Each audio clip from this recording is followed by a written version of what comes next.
At Community Magic Academy, the elites bullied Minato because they thought he was the weakest student in the room. So when the public magic test began, they were waiting for one thing: to watch him get exposed in front of everyone. First, the noble student stepped forward with proud smiles. One scored a few hundred. Then the academy genius crossed 1,000, and the whole class reacted like they had just seen a monster. But when Minato's name was called, the laughter started again. To them, he was just a weak transfer student with no status, no famous family, and no talent worth respecting. But that was the part they got completely wrong. Minato was not hiding because he was weak. He was hiding because his real power was too dangerous to measure. 50 years ago, he was the great sage who defeated the demon god, and now he had been reborn in an era where even basic magic was treated like genius-level skill. So he raised his hand and released the smallest amount of power possible. At first, the nobles smiled, thinking he had failed. Then the device began to crack. The numbers shot upward. The teacher stopped breathing, and every student in the room slowly went silent. Because the machine was trying to calculate something impossible. Minato's real magic level was not 1,000.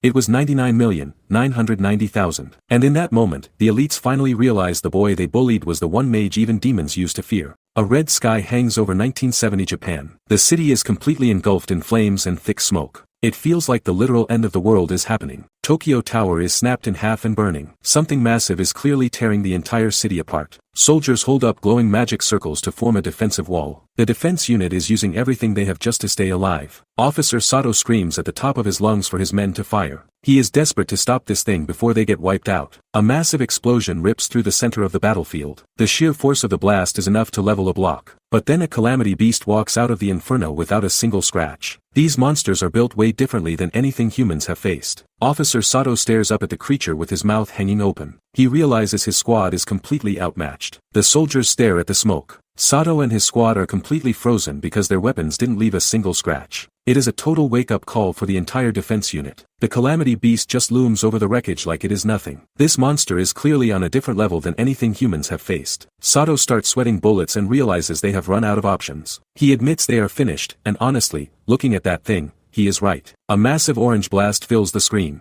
The monster stands in the middle of the flames, looking ready to kill. It is the kind of nightmare that ends civilizations. But then a golden spear of light drops straight from the clouds. This magical energy slams into the beast with enough force to crack the earth. It is a massive game changer that makes the military's artillery look like toys. Sato and his men shield their eyes from the blinding glare. Something just arrived that actually has the power to win. Sato and his men shield their faces. The squad huddles together as a massive dust cloud kicks up from the impact. It's total chaos, but the tide is clearly shifting. Then a hand reaches toward the sky, glowing with bright blue mana. This magical pulse cuts right through the smoke. And there stands Haruto, looking completely untouchable in the middle of the war zone. His tactical gear shifts as he settles into a fighting stance, proving he's the real deal. Sato and the soldiers look completely stunned. They can barely get the words out because they're in such disbelief. But then Haruto calmly tells them they've done well. This simple praise instantly kills the panic on the front lines. So the soldiers actually start sobbing in pure relief. They finally realize they aren't going to die today. Then Haruto commands a general retreat, shouting for everyone to leave everything to him. He's ready to end this calamity once and for all. Haruto stands tall while soldiers scramble away. He yells at everyone to get back and leave the beasts to him. This command gives the dying squad a real chance to survive. But one soldier stops, wondering if they can really leave Haruto alone. He can't believe a single man would stay behind. So Sato snaps at him, calling him a dumbass for not recognizing their savior. He explains that Haruto is the legendary founder of all magic. This news turns their absolute terror into pure shock. Sato actually starts crying because he realizes they aren't going to die. And as a massive logo flashes, thick smoke and fire fill the air. The battlefield is becoming a total war zone. Then Haruto stands firm in the middle of the embers. He's about to remind the world why he's the strongest mage in history. Haruto clenches his fists tightly. He stands his ground while the massive beasts let out ear-splitting roars through the smoke. These monsters clearly think they still have a chance. Then more beasts join in, screaming into the burning sky. It's a terrifying sound for anyone else. Thick fire and sparks cover the entire battlefield as the heat rises. But Haruto doesn't even flinch. A massive beast lunges through the flames. It tries to catch the mage off guard with a high-speed diving strike. But Haruto just leans back and calls the thing too slow before it can even touch him. His reaction time is basically god tier. Then a massive purple light erupts as he delivers a counterblow. The monster gets absolutely vaporized in a single, effortless motion.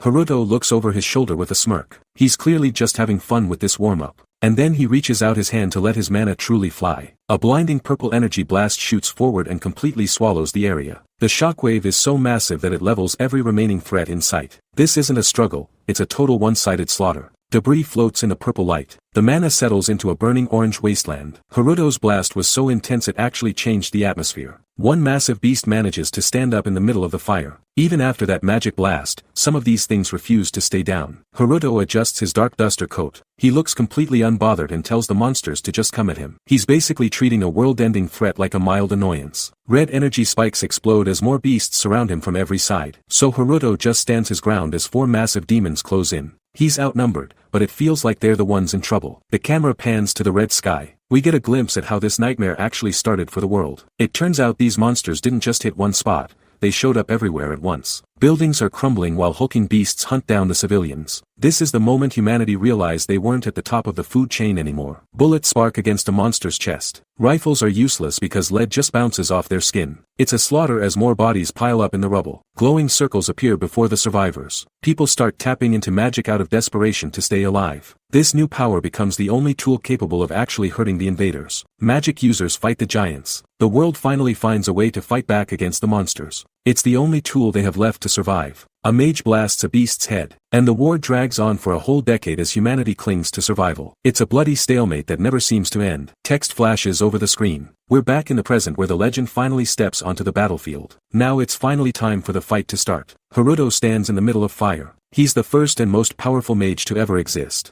Haruto is the only one left who can actually stop this calamity. Haruto stands alone amidst massive flames. He is the first and most powerful mage in human history. This makes him the only person left who can actually stop the apocalypse. And then he looks off to the side with a calm, stoic face. He's questioning why he's the only one who can carry this weight. It proves that being the strongest comes with a lonely, heavy burden. A giant winged demon god descends. This massive entity appears while being surrounded by arcs of golden lightning. The sheer scale of this threat is way beyond anything the military could handle. Haruto stares up and recognizes this as the top-ranked boss of the calamity. He can feel the enormous magical pressure radiating off its body, so he floats up into the sky to meet the beast head-on. Violent energy starts exploding as the real battle finally begins. Orange Beast roars with golden lightning. This monster is regenerating its entire body on the spot despite being cut to pieces. It's a terrifying display of immortality that makes the soldiers lose all hope. Haruto stays focused and keeps his eyes locked on the target. He knows he has to hit it with something much bigger to make it stick. Then, a blinding explosion of orange light fills the sky as they finally collide. The sheer force of the impact creates a shockwave that rattles every building in the area. Haruto gets pushed back through the air by the massive pressure of the beast's aura. He spins through the clouds but quickly centers himself to stay in the fight. It's a brutal back and forth where one mistake leads to total annihilation. But Haruto is already prepping his next move to end this for good. A massive orange beam splits the sky apart. Haruto activates a level 14 spell that turns the surrounding air into a furnace. He is clearly done playing around. He stands in the center of the chaos with a calm smirk on his face. He wants this monster dead and he is using his full power to make it happen. Ornate purple geometric patterns bloom across the ground. Haruto begins layering complex magic circles to amplify his destructive output. It is a level of spellcasting that completely defies human understanding. Jagged streaks of purple lightning arc out from the glowing center. The environment is buckling under the weight of all that mana. Rainbow energy spirals into a tight vortex. Haruto channels 6 different elements into one lethal compound strike.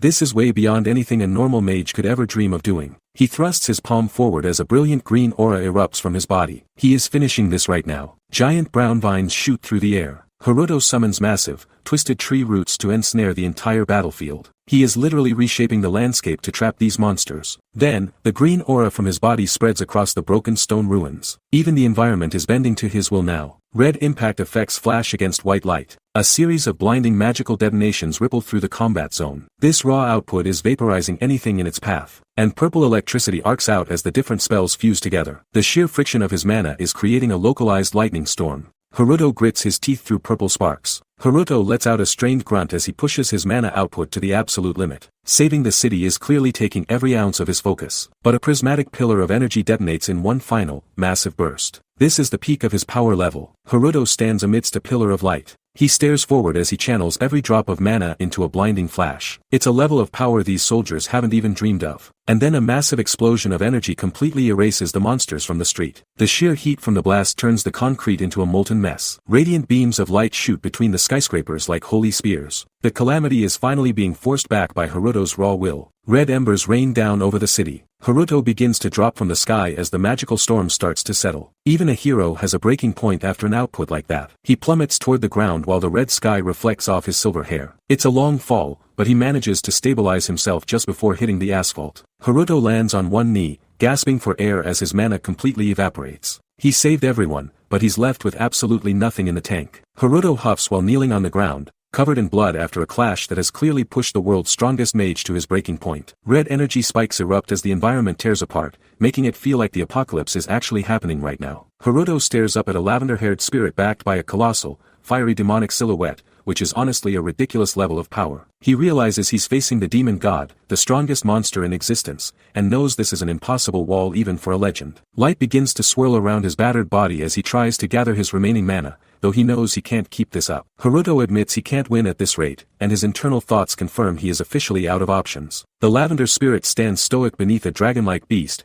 representing the forbidden power he is forced to confront. The lavender spirit looms over him while Haruto accepts he has no choice. This is officially the point of no return for the legend. He clenches his jaw and makes the final call, knowing there's no turning back from this forbidden path. But then, a massive pillar of blue light erupts from the ground with enough pressure to flatten the entire area. Haruto stands firmly as the blue mana swallows him whole, turning him into the eye of a magical hurricane. Intense blue lightning begins to crackle around his silhouette, signaling raw atmospheric destruction. The electrical discharge only intensifies as he pushes his soul to the absolute breaking point. And when a massive wave of red energy clashes against the blue, it's a head-on collision between god-tier powers. Fiery orange sparks fly as the heat from the impact melts the battlefield. Multiple blue magic circles manifest around Haruto's hands since magic is all about rank. So, even more glowing circles stack up to amplify a spell that shouldn't exist. Haruto stands inside glowing blue rings. It's a technical flex showing how high his level really is. Then more circles stack up with a high-pitched ring. This mana density is getting out of hand. Haruto explains that a demon god only reaches rank 14. That puts him on a completely different tier. So the camera pulls back showing the massive spell. He's basically building a sun in his palms.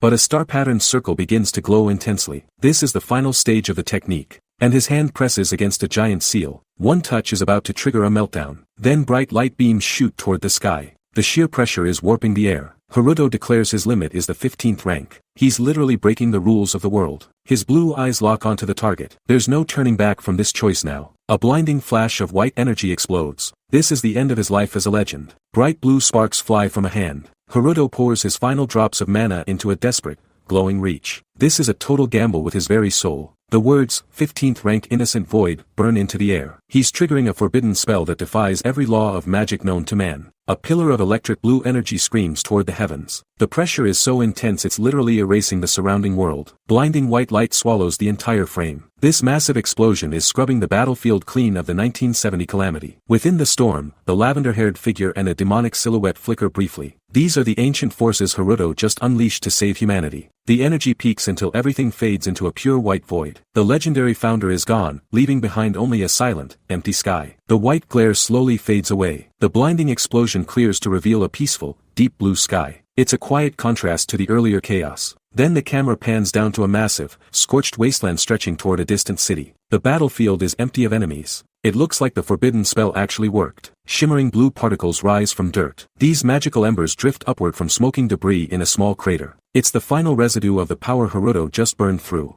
But the ground is still cracked and steaming from the sheer heat. That energy was so intense it literally baked the earth. Haruto lies broken in the dust. He's flat on his back with his silver hair matted in blood. He's completely spent and can't even move. So he just watches his hands start to glow with a fading light. He knows the boss is dead and the calamity is finally over. This is the absolute limit of the legendary founder. Haruto lies still among the cooling embers. He rests on the scorched ground with his tactical duster completely shredded. He realizes he has burned through every last drop of his mana to win. It's the ultimate price, but he seems strangely at peace with the cost. He reflects on his legendary title as the Great Sage for one last time. To him, dying for humanity is actually a pretty decent way to go. He whispers that he lived a good life and finally lets go of his burdens. A faint smile plays on his lips. Haruto closes his purple eyes and lets his head fall back into the dirt. He accepts the coming silence as the world around him begins to blur. Then a tiny spark of white light begins to radiate from his chest. That glow erupts into a massive pillar of blue and white energy. It shoots straight into the clouds and washes out the entire landscape. This final burst of power consumes everything as the legendary founder finally vanishes. Haruto lies motionless in a white void. His body rests flat on the ground as the world washes out. It looks like he's finally crossed over to the other side. A small orange spark begins to flicker in the emptiness. This is the first sign that his last resort magic is actually working. It's a tiny light, but it's the only thing keeping him from vanishing forever. A golden flame drifts over his chest. The wisp of energy expands into a glowing trail that dances in the air. Haruto is completely unconscious while the spell takes control. It hovers directly above him like it's searching for a new vessel. This is the point of no return for the legendary founder. His physical form starts to blur as the light begins to pull him away. Bright energy spirals toward the sky. A massive golden ribbon of mana curves through the dark landscape. He's literally being rewritten by the forbidden rank spell. The light streaks upward and blasts toward a new blue horizon. Everything he was is being funneled into this one single shot at survival. A golden light streaks through a ceiling. Haruto's soul descends through the levels of a modern building. It's like he's searching for a new vessel to inhabit. Then, the light dives straight toward a specific floor. He's moving with more purpose now than he ever did in his old life. Fire erupts on a patient's chest. The mana ball slams into the body of a bandaged young man. This is the moment the soul transfer actually takes hold. But the hospital bed barely shakes from the impact of such raw power. It's a quiet miracle happening in a sterile room. Haruto finally settles into his new physical form as the light fades. And just like that, the legendary hero is now a kid with shaggy black hair. His heart begins to beat for the very first time. He's survived the impossible, but his new life is starting in the most unexpected way. A young man lies in bed. Haruto remains unconscious in a quiet hospital room while his soul settles. It's a peaceful scene for someone who just fought a god, but his fingers start to twitch against the white sheets. He's finally regaining motor control after that massive energy blast. His hand clenches the fabric tight as his brain kicks back to life. Haruto bolts upright in total shock as his eyes snap open. He gasps for air and realizes he's actually breathing. He looks at his hands. Haruto stares at his palms and realizes he's actually alive. It's a miracle considering he used up every drop of his magic. He looks around the sterile room and asks what the hell is going on. This modern clinic is a far cry from the battlefield he remembers. A small noise makes him tilt his head in confusion. His instincts are clearly starting to kick back in. Haruto touches the bandages on his face with a stunned expression. He's a legend in a new body, and the mystery is just beginning. Haruto stares at his bandaged chin. He mutters that this just isn't possible while trembling. The shock is clearly overwhelming his legendary composure. He looks at his pale hands in disbelief. This definitely isn't the body of a war hero. Then he sees his full reflection and asks who the hell this is. He looks like a completely different person with black hair and amber eyes. He grips his head as the realization sinks in. Everything he knew about himself is officially gone. He looks down at the hospital bed frame. The sterile environment feels more like a prison right now. He spots a small name tag reading Kusanagi Minato. This confirms he's taken over someone else's entire existence. He stares at the name until the world starts to blur. The mystery of this new era is only getting deeper. Then the room fades away into a heavy black void. The legendary founder of magic is gone, and Minato's story begins. The screen fades into total darkness. Haruto's vision finally cuts out as the crushing weight of his new reality as Minato fully sinks in. Everything he once knew about the 1970 calamity and his god-tier magic is gone, replaced by the sterile smell of a hospital and a body he doesn't recognize. A heavy, absolute silence fills the void where his power used to be. The legendary mage has officially traded his silver hair and tactical duster for a life of bandages, orange eyes, and total confusion. This is the ultimate end of Haruto the Savior, but the mystery of why he's here is just beginning. As the darkness takes over, it is clear the world he saved is now a place he doesn't understand at all. The hero of the past is gone, and the story of Minato Kusanagi is the only thing left. This is a complete clean slate for the strongest man to ever live. Then, a doctor and nurse enter the room calling out to Minato Kusanagi. They're checking in on a patient they think is in trouble, but Minato stares at himself in the mirror looking completely shocked. It's the classic who am I moment after a reincarnation. He presses his hands against the glass to touch his new face as the reality finally sinks in. Soon, the doctor examines Minato's bare chest with a stethoscope, but he isn't finding any injuries. Both medical staff look totally stunned because science just doesn't explain this recovery. The doctor stammers that Minato was in critical condition but is now somehow fine. He even mentions it looks like the work of holy magic. Minato just stays quiet, knowing his body is automatically using high-tier spells to keep him alive. Being the world's strongest mage definitely has its perks. Minato rubs his chin while thinking about a traffic accident. He's piecing together his blurry memories. Then he sits up in bed wondering if his mana is gone. This physical weakness is a first for a grand sage. He recalls the monster-infested calamity he just left. The quiet of this hospital room feels totally wrong. The doctor and nurse exchange a worried look. They can tell something is definitely off with his head. The doctor asks him for his name and the current year. It's a standard test for memory loss. Minato claims his name is Ichikami and asks if it's still 1970. He doesn't know how much time passed. The doctor sighs and diagnoses him with memory impairment. He thinks the boy just has trauma. He corrects him that his real name is Kusanagi Minato. It's the start of a new identity. But then he drops the bomb that it's the year 2022. Haruto realizes he's been gone for over 50 years. Minato stares blankly as his world turns upside down. He repeats his new name and the year 2022 under his breath, barely able to wrap his head around the jump. He's officially a man out of time. But looking at the doctor and nurse, Minato realizes they aren't lying. Their serious expressions make this nightmare feel way too real. So, he focuses on the flat-screen TV on the wall. Minato is blown away by how thin the screen is and how crystal clear the picture looks. Compared to the bulky tech of the 70s, this looks like alien sorcery. Then he spots a calendar on the desk confirming it's October 2022. Seeing the date in black and white kills any lingering hope of a mistake. And when the nurse starts tapping on a tablet, Minato completely loses it. He's never seen a handheld device like that and asks what it even is. He's feeling like a caveman in a sci-fi movie. Finally, Minato grips his hospital sheets while the doctor explains that the calamity happened 50 years ago and never came back.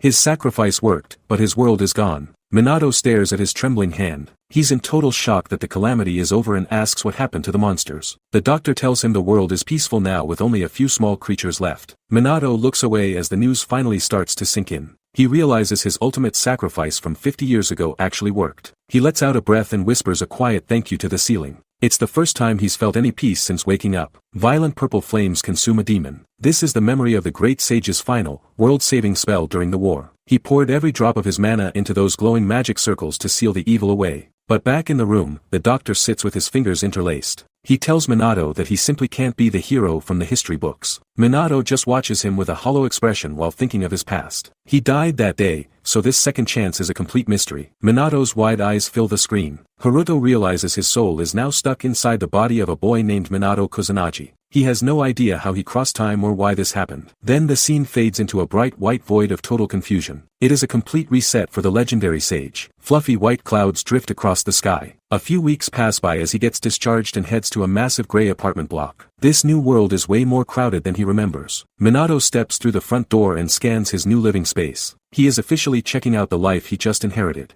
Minato flips through a stack of papers. He looks over records showing the original kid lost both parents and got dumped by foster parents. Being an orphan in this era sounds like a total nightmare. He sees images of himself standing alone among a sea of strangers. This kid was miserable, but the sage is taking over now. Minato stares at the small booklet. He reads that his foster parents kicked him out and forced him into a boarding school. This kid was basically a cash cow for anyone who could get near his parents' inheritance. And since reincarnation magic isn't actually a thing, Minato starts wondering if a god stepped in or if he just got incredibly lucky. He lies back on the bed holding a weird handheld device while trying to wrap his head around this second chance. This new life is looking pretty messy, but at least he has money in the bank. A digital ID screen glows bright. It lists him as a student at Kamui Magic Academy, which is total news to him. Back in his era, magic schools weren't even a thing because you usually just learn from a master. But before he can enjoy the irony of the world's strongest mage going to school, a bag on the floor starts buzzing. A smartphone screen lights up with an incoming call from someone named Tadano. Minato looks at the device with total confusion, not realizing the local bully is already hunting him down. A smartphone vibrates in Minato's hand. He stares at the name Tadano flashing on the screen,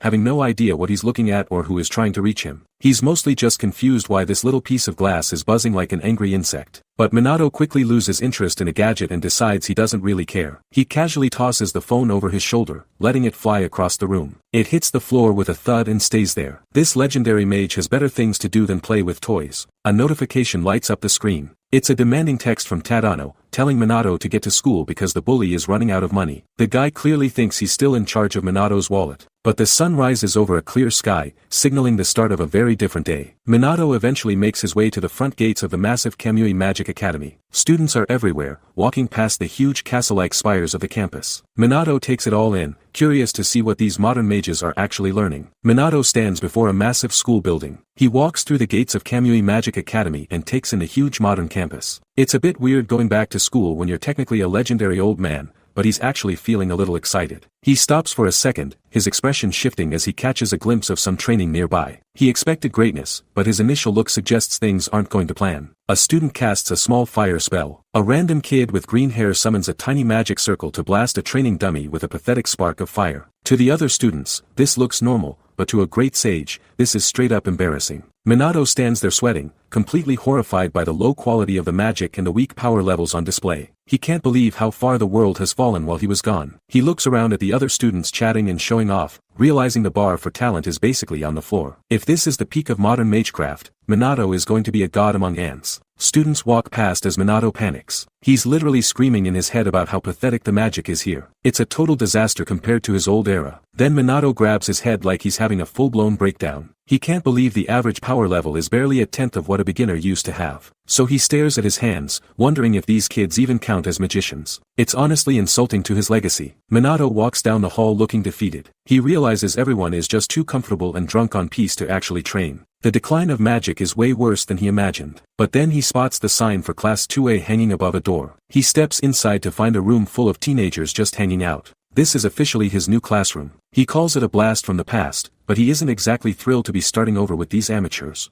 Minato sits quietly at his desk. He scans the room wondering if this body actually had any friends before he took over. But the piece is cut short when a heavy boot slams right into his workspace. Tadano stands there with his two sidekicks looking like he's ready for a fight. He starts yelling about how Minato had the nerve to ignore his text messages. It's the typical high school power trip from a guy who thinks he's untouchable. Minato stares up with blank eyes. He looks Tadano dead in the face and calmly asks who he's supposed to be. This total disrespect sends Tadano into a blind rage. He launches a high-velocity kick straight for Minato's temple to shut him up. But Minato just leans back an inch, letting the foot sail past his nose without blinking. Tadano loses it, screaming his name is Tadano Jun and calling Minato a powerless piece of trash. He's barking like a dog while Minato just watches him with pure boredom. Minato looks down as if he just remembered something. He pretend remembers Tadano and calls him a friend while showing off the guy's name on his contact list. It's a total act to see how these bottom feeders react. Tadano holds out an open palm and asks if Minato knows what being a friend actually means. His goons just smirk, thinking they've already won this game. Minato is clearly playing them like a fiddle. Minato grabs Tadano's hands with both of his. He puts on a huge, fake smile and says they should definitely get along. It's hilarious because he's treating a shakedown like a playground introduction. Tadano recoils and screams because he wanted a payout, not a handshake. The goons start shouting for the money alongside him. This guy is losing his mind over the lack of fear. Tadano violently grabs Minato's tie. He barks about the inheritance money Minato's parents left behind and demands it right now. He's just a pathetic vulture looking for an easy meal. Minato looks up at him with a completely blank stare. He finally understands that the original owner of this body was being bullied. Tadano lets out a confused grunt when he sees the boy isn't even flinching. The legendary mage is officially done playing nice. Tadano grabs Minato by the collar. He screams in the boy's face and pulls back a fist to strike. He's clearly losing his mind because his victim isn't flinching. But just as he's about to swing,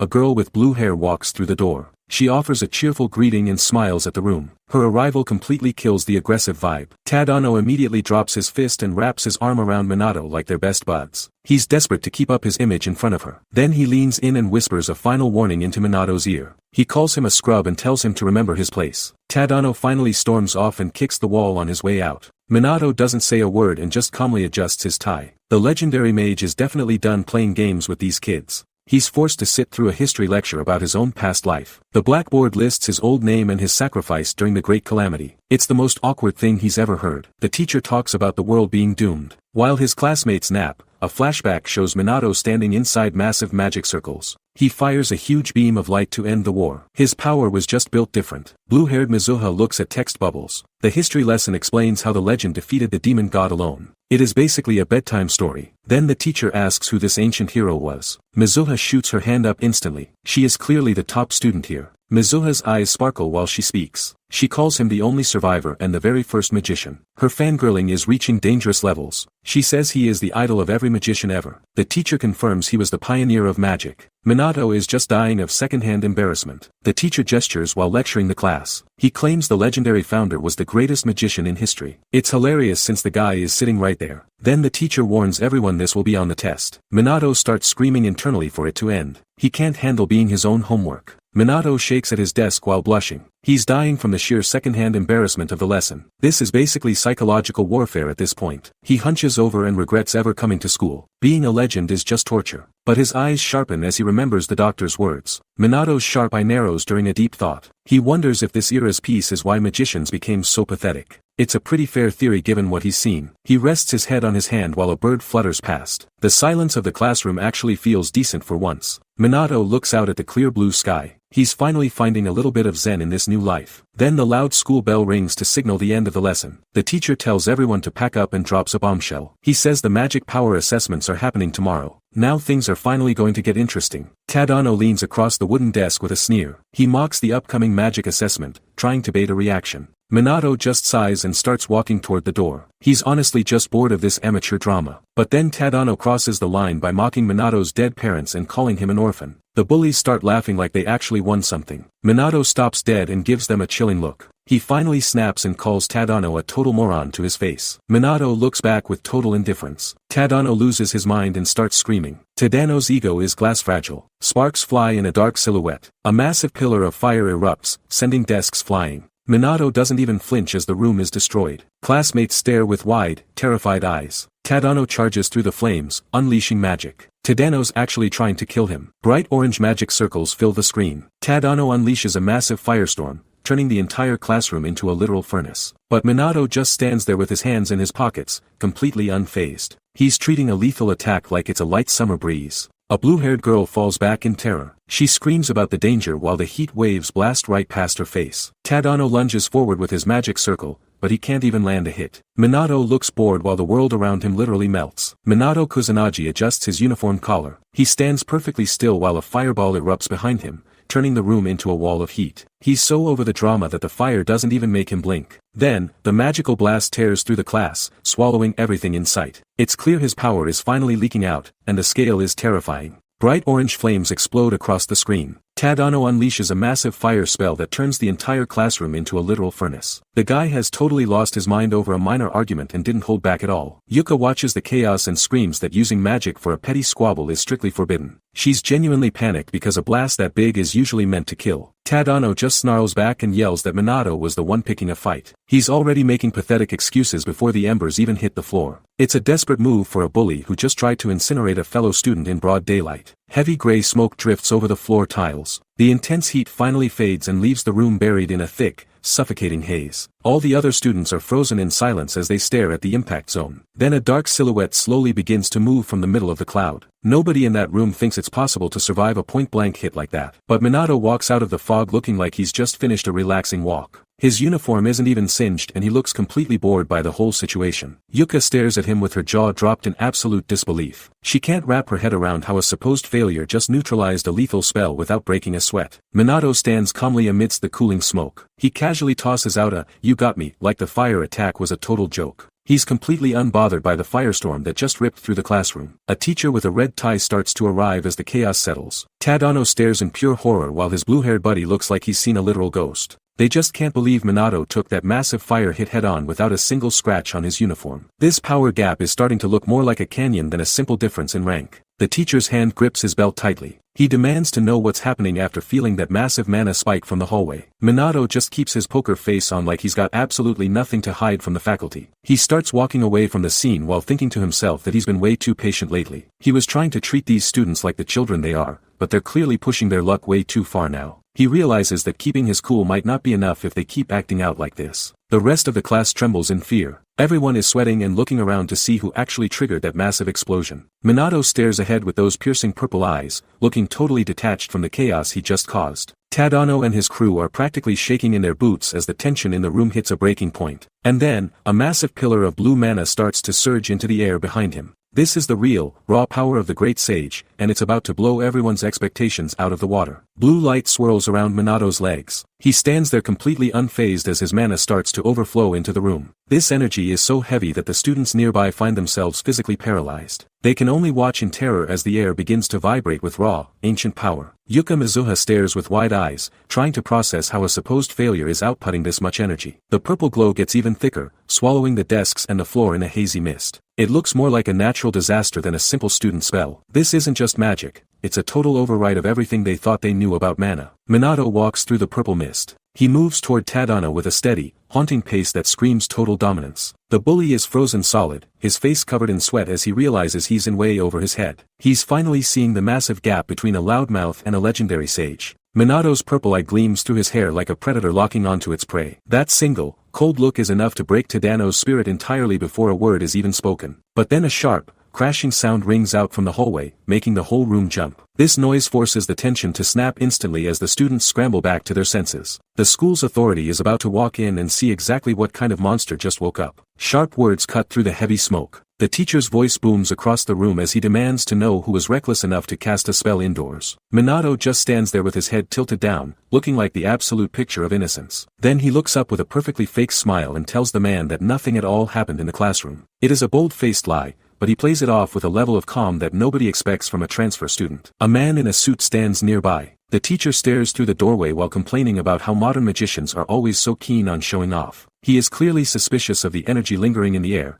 but Minato doesn't miss a single beat. Minato casually points a finger toward the window and claims the mana discharge actually came from somewhere outside on the grounds. This smooth bit of acting is enough to make the teacher pause and reconsider the situation. The gray-haired man points his finger out. He shouts that he is going to go find the culprit immediately and orders every student back to their desks. Minato waves a hand dismissively and gives a light-hearted apology for the trouble like he didn't just survive a furnace. But behind him, the rest of the class is frozen in place with looks of pure disbelief. Even Yuka Mizuha is staring at him with a bead of sweat on her face because she knows something is seriously off with this guy. Tadano glares with pure hatred. Tadano grits his teeth and curses Minato under his breath for humiliating him. He just can't handle getting completely outclassed in front of the whole class. And as the smoke clears, Minato looks down and thinks about how weak these kids actually are. To a legendary sage, their best efforts look like literal child's play. Then the gray-haired teacher stands firm as Minato questions if these students could even take down a real monster. It's clear the gap between ancient magic and modern flickers is a total joke. A text bubble appears overhead. Minato decides it's time to investigate the outside world for himself. He isn't planning on sitting around playing student for much longer. So Minato walks through the academy halls with his hands in his pockets. He's moving with a level of confidence that definitely doesn't fit a loser transfer student. Ruined buildings fill the night. The scene shifts to the dark, crumbling ruins of Shibuya after the sun goes down. This place is a graveyard of the old world and perfectly sets the mood for a secret mission. But then a hooded figure leaps through the air right in front of a giant moon. Seeing a high-level mage move like this proves the real heavy hitters are finally coming out to play. The mysterious person lands softly on a rooftop without making a sound. That's some serious physical reinforcement magic right there. A quick dash creates a sharp sound as they move toward the ledge. Speed like that is usually reserved for the top-tier hunters of this era. Finally, Minato stands on the edge of a skyscraper wearing a black mask and hoodie. He's trading his school uniform for his real identity to see what this world is actually hiding.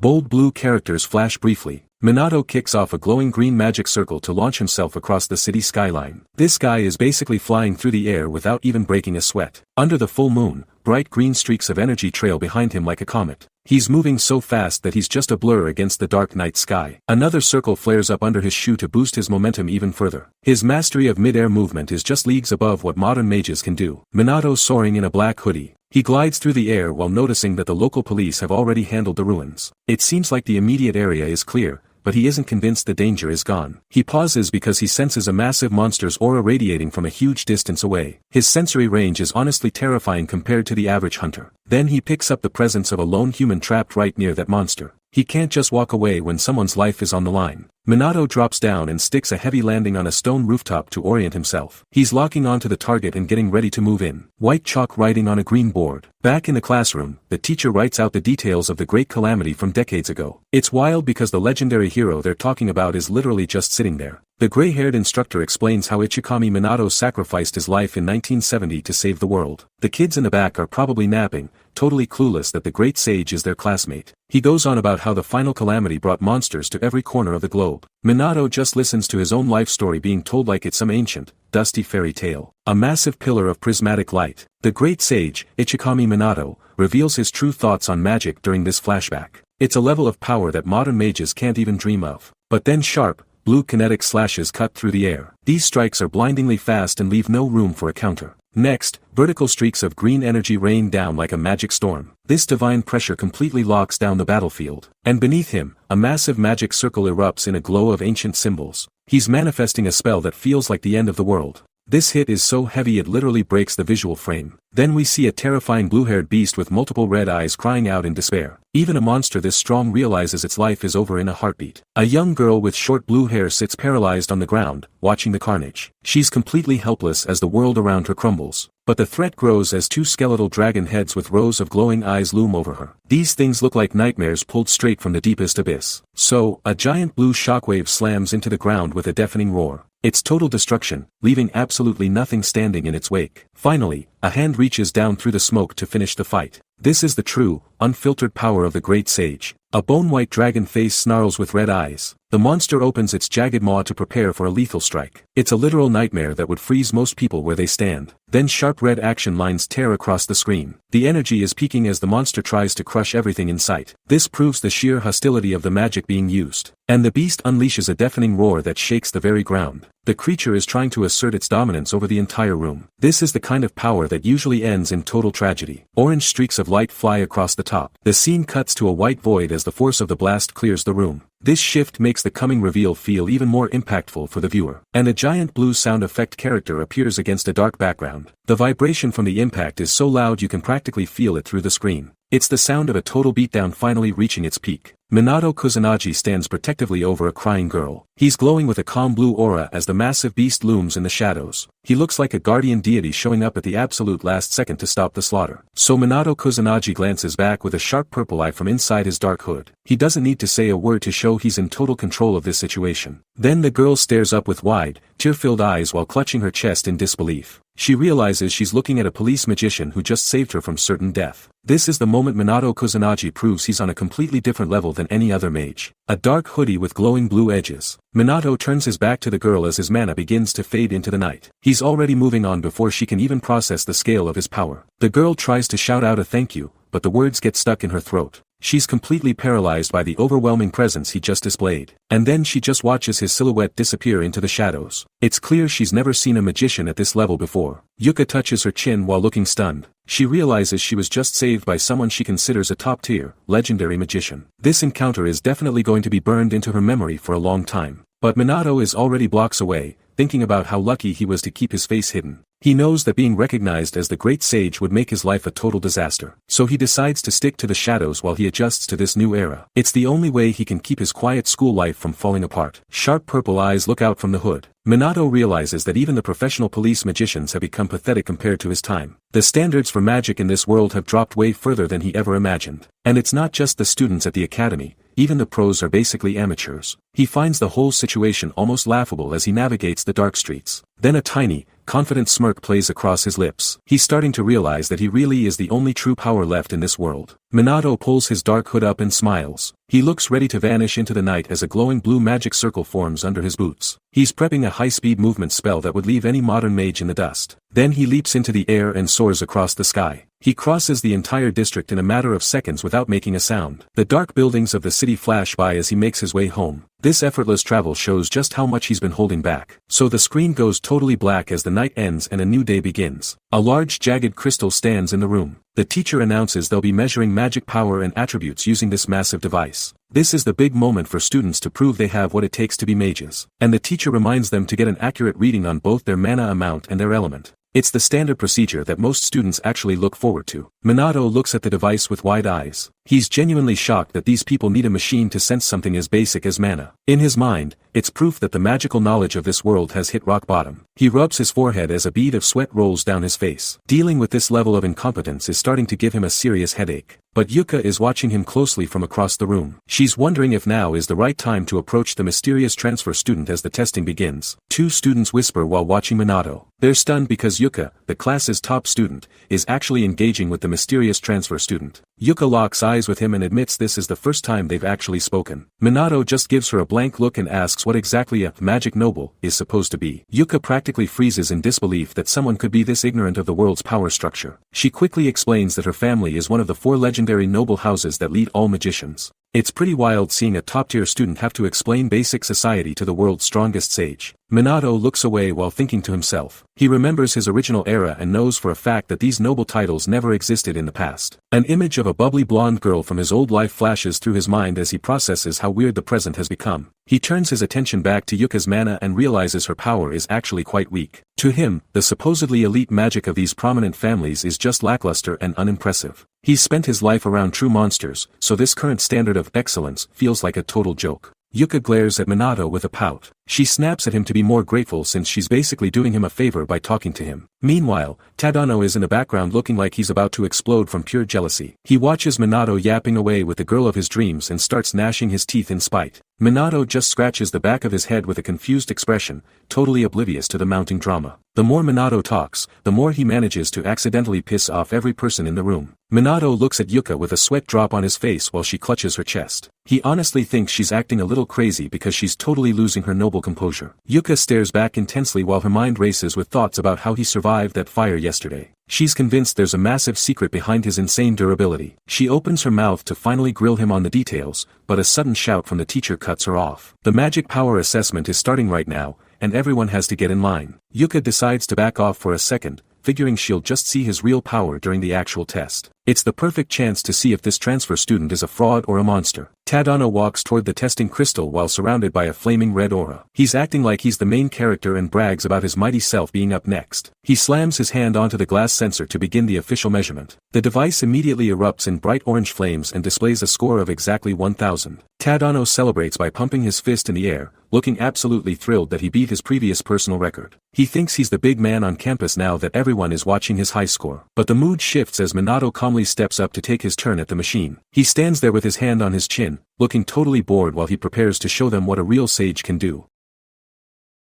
A girl with blue hair glows. Yuka Mizuha stands at the front of the class as a bright blue aura erupts around her. The sheer pressure of her mana fills the entire room. She raises her palm, and the energy begins to swirl and condense into liquid forms. It's a high-level display of control that most students can't even dream of. Those droplets confirm her affinity, leaving no doubt about her talent. The instructor shouts out that her attribute is water, and the whole class erupts in cheers. They've never seen anything this impressive from someone their own age. A red-haired boy smiles widely. Tadano Jun lets out a confident laugh, boasting that both he and Yuka are the undisputed top tiers of the academy. He's clearly enjoying the attention just as much as she is. Yuka keeps her cool, adjusting her hair while maintaining a serious, haughty expression. She's fully aware that she's currently the center of the universe. And behind them, the regular students are practically fangirling, calling her lovely and amazing. The social hierarchy in this room is being set in stone. A dark-haired boy looks worried. Minato Kusanagi is visibly sweating, but it's not because he's intimidated by her power. He's actually struggling to keep a straight face because her elite magic looks like total amateur work to him. Yuka notices him and shoots a smug, condescending smile his way,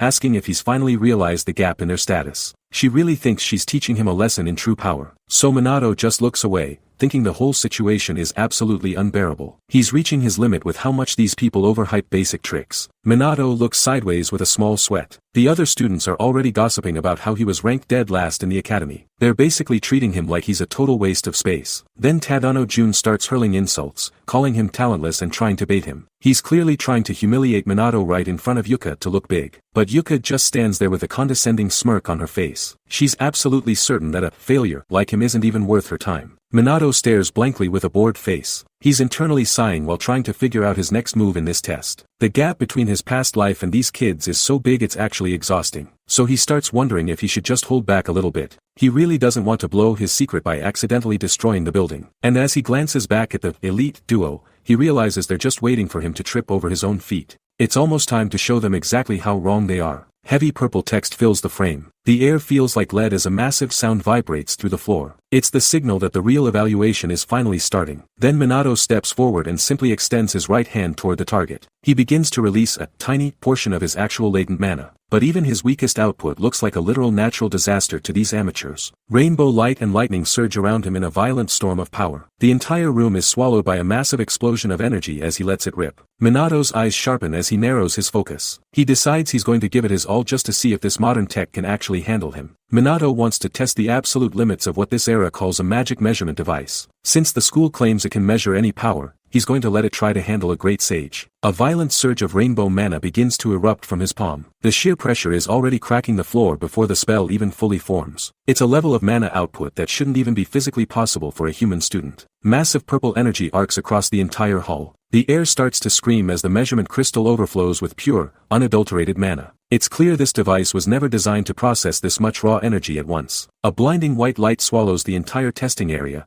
forcing everyone to shield their eyes in a panic. One of the nearby students is actually knocked flat on their back by the force of the shockwave alone. The intensity is so high that the physical reality of the room seems to be warping under the strain. This isn't just a test anymore, it's a total catastrophic system failure. Yuka stares into the light with her mouth open. She can't even process the scale of this power and asks out loud what is going on. The magical reading on the displays is skyrocketing past every known limit in the Academy's history. And then the roof literally gives way as a massive pillar of light shoots straight into the atmosphere. The measurement device shatters into a million pieces from the sheer mana overload. Minato's small display of power has just turned the entire training hall into a beacon visible for miles. He's completely broken the scale, and the teachers can only watch in total silence. Bright purple light floods the entire room. The mana core finally hits its limit and releases a blinding shockwave. It's way too much power for the building to handle. Huge red symbols fly across the screen as the physical impact hits. This isn't just a test anymore, it's a total disaster. And then a massive orange explosion swallows everything in sight. The training hall is basically being erased from the map in real time. Yuka covers her eyes from the debris. She ducks down as the wind from the blast nearly knocks her over. Even the top student is completely helpless against this kind of pressure. The other students are screaming and shielding themselves while glass shatters everywhere. Nobody expected a simple evaluation to turn into a literal war zone.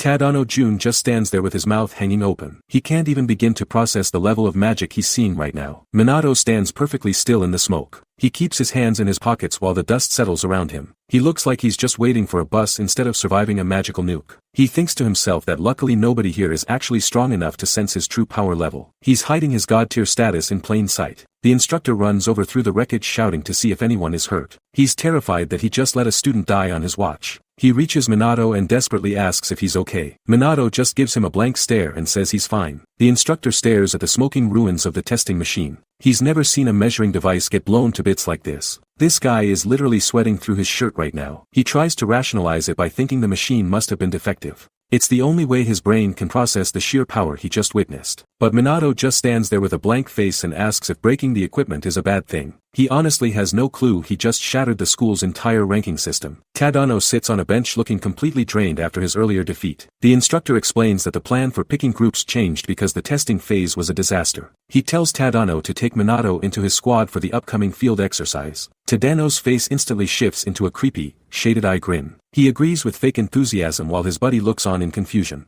Then he leans in close to Minato and whispers something with a look of pure malice. He's definitely planning to settle the score once they're away from the teachers. The screen shows a landscape of shattered skyscrapers and rusted ruins. These are the parts of the city that were never rebuilt after the Great Calamity. It's a dangerous wasteland where monsters still hunt in the shadows. The students arrive at the abandoned remains of Shibuya for their practical training. The atmosphere is heavy and the rubble is everywhere. Minato and Yuka walk into the ruins, completely unaware that a high-level beast is already tracking their mana from the darkness. White text bubbles float over the ruined landscape while the class listens to the mission briefing. The teacher explains that professional magicians and police have already cleared out most of the monsters in this zone. It is basically a glorified field trip for the students to get some easy field experience. The class gathers at the edge of the rubble-filled streets of Shibuya to begin. Everyone is acting like this is just another boring day at school. But the ruins are massive and dark, hiding things the professionals clearly missed during their sweep. Two jagged, demonic monster heads snarl while watching the group from the deep shadows. Despite the area being labeled as safe, these beasts are very much alive and tracking the students' mana. Some of the girls start joking around and making bets on who can kill more monsters today. They are treating this exercise like a game, which is honestly a huge mistake given the environment. Minato stands off to the side with a totally bored expression while Yuka watches him closely from behind. He can already sense the dark mana radiating from the buildings,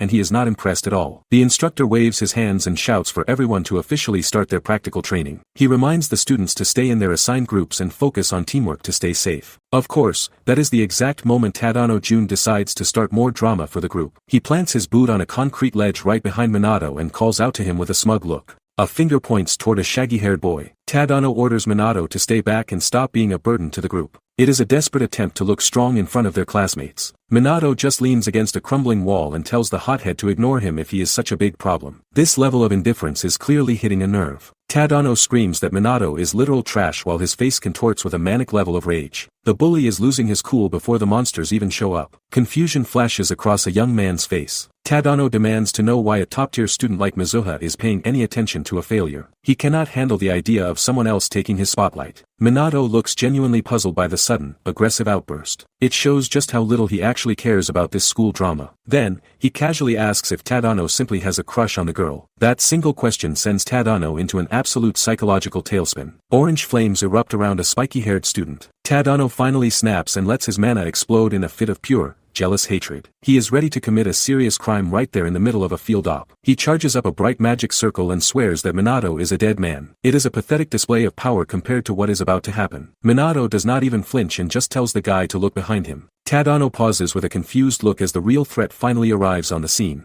A purple demon towers over the kids. A high-level calamity beast materializes right behind the group and sends everyone into a total panic. It's an absolute nightmare that shouldn't even be in this zone. The students look up in pure terror as their legs turn to jelly. This thing is way beyond anything they've ever faced in a simulation. Its face is a wall of jagged teeth and glowing eyes. It lets out a roar that practically shakes the ground under their feet. It stands there like an invincible mountain of death. These guys are basically ants compared to a predator of this scale. Tadano's friends beg him to save them. The two lackeys scramble back and scream for Tadano to kill the thing. They actually think their leader has a chance against this beast. Tadano grits his teeth and channels every bit of his fire mana into his hands. He's trying to play the hero just to save his own ego. He lunges forward and blasts the monster with a massive wave of flames. He's putting everything he has into this one desperate strike. A huge explosion of orange light covers the entire area. It looks like a direct hit that should have vaporized anything in its path. Tadano wipes his brow while smoke clears. He stands there catching his breath and declares the job is done. He's actually proud of himself for a split second. But then the smoke parts to show the demon standing there without a single mark on its skin. His ultimate attack didn't even singe the monster's armor. Tadano's face completely pales as his reality shatters. He realizes he just poked a sleeping god with a toothpick. The demon is totally unbothered and looks ready to end them all. A trembling hand grips a white sleeve. The crushing pressure from the monster turns the students' legs to literal jelly. It's like their survival instincts have completely short-circuited in the face of a god. Everyone is crying and gasping while Tadano stares up in absolute shock. His arrogant world is falling apart in real time and it's pathetic to watch. A massive shadow swallows the whole group as they huddle together on the ground.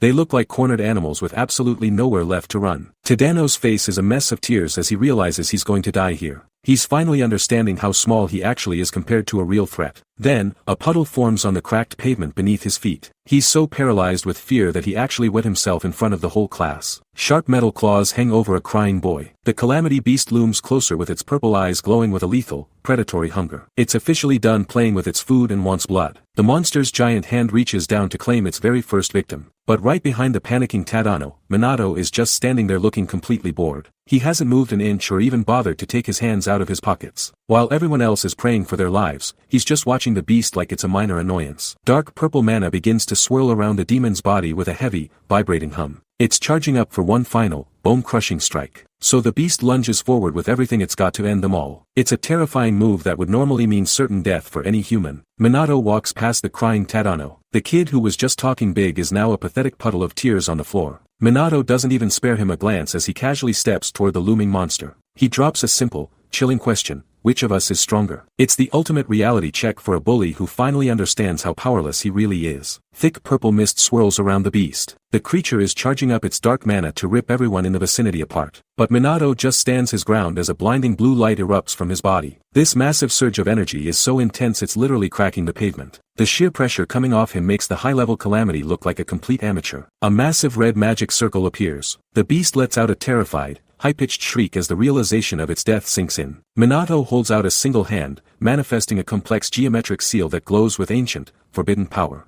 He isn't even breaking a sweat while he stabilizes this top-tier annihilation spell. It's a level of magic these modern students have only ever seen in legends. The students are all huddled and crying. They've completely lost hope and are just sobbing while they wait for the end to come. Then, a series of massive fire pillars descend from the heavens with a deafening roar. The entire battlefield is swallowed by a blinding explosion of pure heat and light. Minato stands at the epicenter of the destruction, looking totally unbothered as he vaporizes everything in his path. Minato has a slight, mocking smirk. He barely whispers the name of a basic level 1 fire arrow spell as a small orb of flame begins to compress in the air. It's technically the weakest tier of magic available, but the mana density he's packing into it is actually insane. The atmosphere starts to warp and crackle from the sheer pressure of his concentrated power. He's taking the most pathetic spell in existence and turning it into a weapon of mass destruction. A massive wall of fire erupts. That tiny spark transforms into a literal sun that swallows the entire battlefield in a blinding, white-hot explosion. The calamity beast doesn't even get a chance to roar before the heat vaporizes its entire body down to the atoms. It's total overkill for a monster that was supposed to be an unstoppable threat to these students. The ground turns to liquid glass as the shockwave levels everything left standing in the ruins.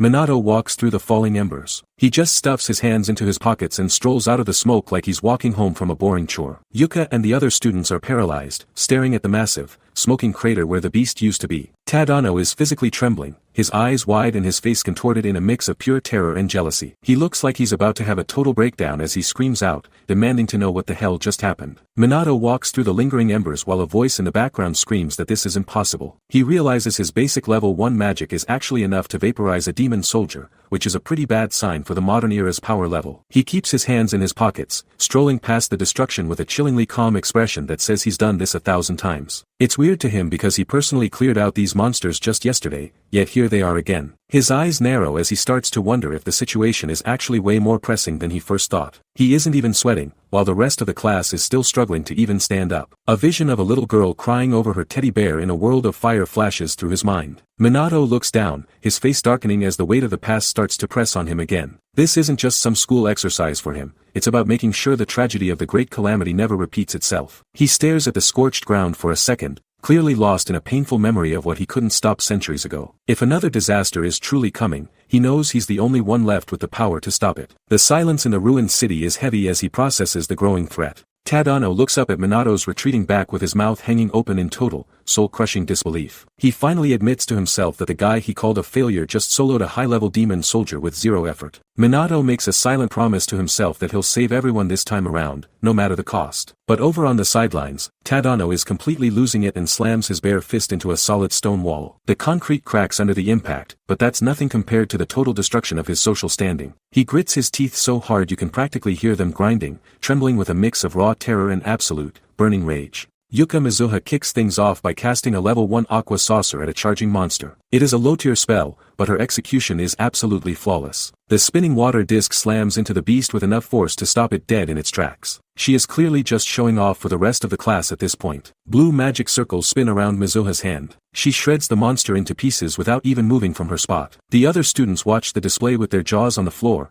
shouting about how incredible she is. For these regular kids, seeing a top-tier noble in action is like watching a professional athlete play against toddlers. Mizuha looks down with a bored expression. She thinks to herself that ordinary people are such a total drag to deal with. It is that classic elite mindset where everyone else just feels like a burden. She strikes a confident pose and huffs, fully embracing her role as the academy's genius. The class stands together in a foggy alleyway. They are venturing deeper into the desolate ruins of Shibuya for their practical field exercise. Mizuha leads the group forward while the atmosphere starts to get seriously heavy. You can tell that something much more dangerous than a basic beast is lurking nearby in the shadows. Mizuha looks back at her classmates. She brushes them off and says she'll leave the rest of the exercise to them. It's a classic move to keep her elite persona intact while she sneaks away for a private look. But then Yuka Mizuha starts tailing Minato through the foggy alleyways of the ruins. She's convinced the poor guy is about to get cornered and bullied by the other students again. And honestly, she isn't about to miss out on seeing the drama unfold. Mizuha peeks from behind a wall. She's trying to stay out of sight while she keeps a close eye on the situation ahead. But then her expression shifts into total, wide-eyed shock at what she sees. She spots something moving in the ruins that definitely shouldn't be there. A cold sweat starts dripping down her face as her heart begins to race. It is clear that the vibe of this field trip just took a dark turn. Mizuha leans against the cold stone.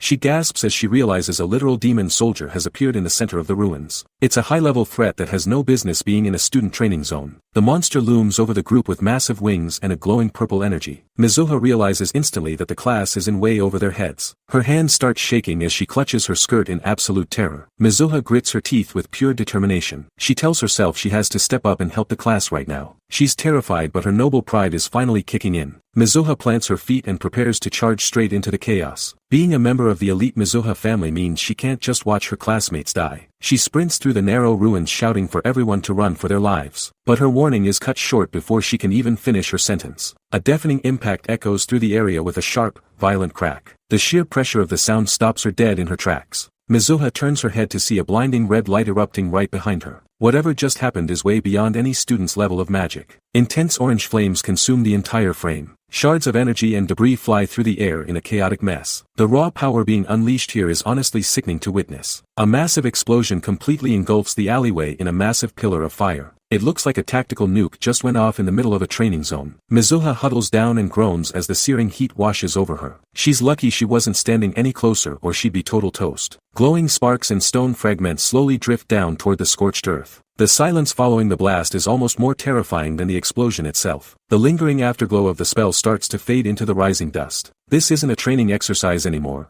it's a total display of god-tier dominance. Minato stands still amidst falling rocks. He doesn't even flinch as the dust settles around his white academy uniform. The guy is the definition of cool under pressure while everyone else is panicking. Yuka Mizuha can only stare in absolute disbelief at the smoking ruins. She's internally screaming, wondering if that massive explosion actually came from Minato's magic. It's a total shock to her system seeing the school's failure pull this off. A memory of a timid boy flashes. Mizuha vividly remembers Minato as an orphan with zero talent and a weak spine. This memory makes his current stoic expression feel almost alien to her. He looks and acts like a totally different person than the kid she used to look down on. The aura he's putting off right now is something she can't even begin to quantify. Mizuha focuses on his silent casting technique. She realizes she didn't hear him say a single word or chant before the spell launched. Chantless magic is supposed to be an elite tier skill, yet he's doing it effortlessly. She can't wrap her head around how level 1 magic just flattened a literal demon soldier. Normally, a demon's power is measured by its crystals, and this beast was supposed to be a death sentence. Dark silhouettes of jagged monsters fill the screen to show the world's ranking system. This hierarchy determines exactly how much of a threat a creature poses to humanity. First is the rank 6 magical beast, a blue-furred wolf with a bone-white skull for a face. Even at the bottom of the ladder, these things are fast enough to tear a student apart. Then comes the rank 5 demon soldier, a creature clad in sharp, organic armor with rows of serrated teeth. These are the frontline grunts that usually require a full team of mages to take down. A massive orange demon with dozens of eyes represents the rank 4 captain. It looks like a mountain of muscle designed specifically for crushing bones. Above that is the rank 3 demon general, appearing as a dark silhouette embedded with glowing purple crystals. These entities are the commanders, possessing enough raw mana to level a small city. Then we see the rank 2 demon king, a terrifying shadow with massive horns and piercing violet eyes. Just the presence of one is enough to make an elite mage's heart stop from pure pressure. A winged woman with lavender hair stands before a massive fiery silhouette as the rank 1 demon god. She is the literal personification of the calamity and the ultimate peak of demonic power. Her glowing red eyes look down on the world with total contempt for all living things. But back in the Shibuya ruins, Minato Kusanagi casually raises his hand to unleash a massive burst of golden energy. The scale of his attack completely shatters the idea of fixed power ranks. While the school teaches that these levels are set in stone, Minato is proving that he exists entirely outside their rules. White text bubbles pop up over the golden light. Modern common sense says you need level 3 magic to even touch a demon soldier, yet Minato Kusanagi is just standing there. Yuka Mizuha watches him from the shadows, convinced his level 1 rank makes this fight an absolute death wish. She ducks behind a crumbling concrete pillar, but the elite noble realizes she's the one actually trembling in fear. She clutches her uniform and asks herself why she's even hiding from a guy who's supposed to be a failure. Her eyes stay glued to his back while her status as a top student starts to feel completely meaningless. She's paralyzed because her logic can't explain the raw power she's witnessing. Minato stands perfectly still amidst the smoking wreckage. Without even turning his head, he tells Mizuha that peeking around is a pretty nice hobby for her to have. She jumps back in total shock as he casually looks over his shoulder with those calm, purple eyes. The girl is spiraling, demanding to know how he could possibly sense her while a massive beast was right in front of him. Minato just keeps that same stoic face and explains that it'd be crazy for any real mage not to notice her. He's treating a high-level sensory skill like it's just basic, everyday common sense. This isn't a lucky break. Minato is clearly operating on a level that these elite students can't even imagine. Minato looks down with bored eyes. He asks Mizuha if she seriously can't sense magic like a normal person. It's a total reality check for the supposedly elite noble student. Minato just closes his eyes and decides he is done talking for the day. He is finished with the conversation before she can even wrap her head around it. He starts walking off like he didn't just drop a massive truth bomb on her. Mizuha stands there completely frozen. She watches his back as he casually puts more distance between them. She finally snaps out of her trance and yells for him to wait up. She is totally desperate for a real explanation about the power she just witnessed. She demands to know the truth behind that insane display of magic. She won't let him just walk away after blowing her mind like that.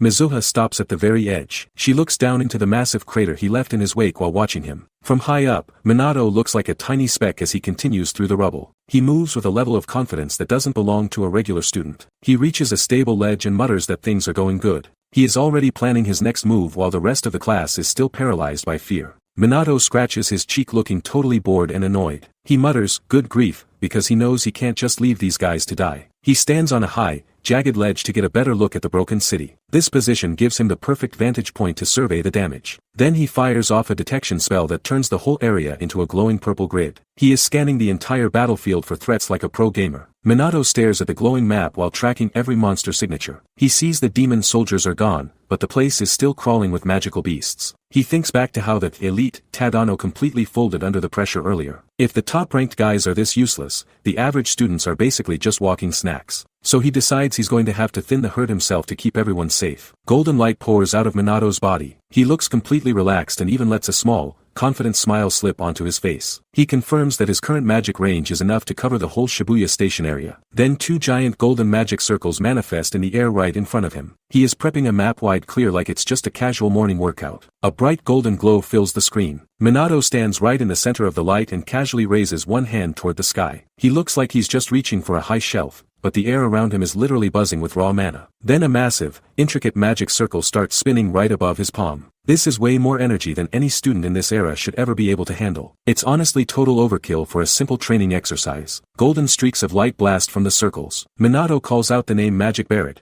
trying to act like he's just using a basic level 2 spell. But as the beams rain down from the high rooftop, they look way more like a series of orbital strikes. Each streak of golden energy cuts through the air with terrifying speed and precision. It's supposed to be a weak, low-tier attack, but the sheer scale of the output is completely insane. Long gold trails stretch across the sky. The energy beams fly over the crumbling skyscrapers of Shibuya like a beautiful, deadly meteor shower. Down on the ground, the other students stop dead in their tracks to stare upward in total disbelief. One guy points his finger and yells out, asking if those are actually shooting stars. They have no clue their magicless classmate is the one responsible for this entire display of power. Mizuha watches the light show. She looks up and asks if she's really seeing magic right now. It's hard to ignore the massive power gap between this and their academy training. But then she notices the multiple magic types being used at the same time. This is high-level combat technique that Minato shouldn't even be capable of. And the sheer quantity of those spells is just too much to process. It's a level of output that makes their regular lessons look like a total joke. 3 wolves circle the terrified students. The monsters move in for the kill as the kids completely freeze up. They've lost their will to fight in the face of certain death.